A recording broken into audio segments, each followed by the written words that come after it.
Want me to start now? I'd love for you to start. Hi, Granny. Hello, Toby.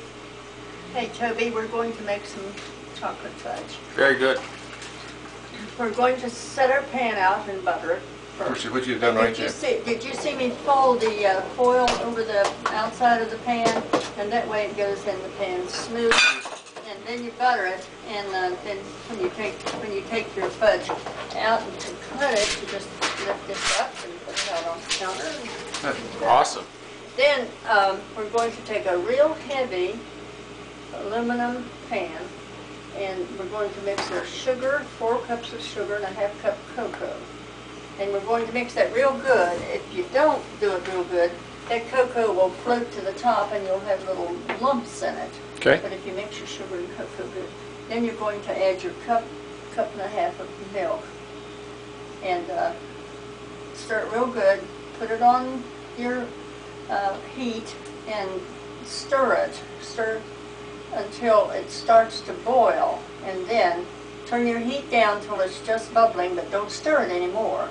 Do you put it on high heat, or what heat do you start it out? Well, you can start it on high heat, but you have to stay right with it. But then after it starts, when it begins to boil, then don't stir it anymore. Okay. But now wait a minute here, we haven't put our syrup in it. We're going to put 2 tablespoons of syrup. Okay.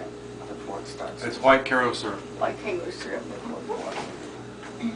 And then you're going to boil it to a soft boil stage. And on your thermometer, what is that now? 3? What is it, Sherry, on the thermometer? I don't remember. Anyway, if you don't have a thermometer, and this, you know what, this doesn't have fudge recipe on it anymore. The Cocoa Pops doesn't. But anyway, if you don't have a thermometer, is it 234 degrees soft boil stage? That sounds right. Soft crack stage. Doesn't it have on the thermometer have a soft boiled stage on the yes, thermometer? Yes, it does. Yes, it does.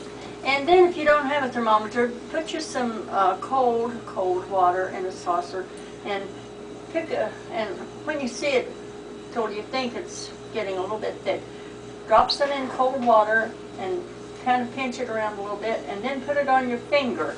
And if that little tip doesn't fall over, your candy's done. That's what we're going to have to do today.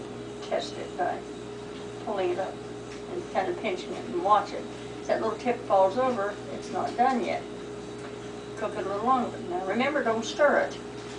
And then when you get that test done, take it off and let it cool.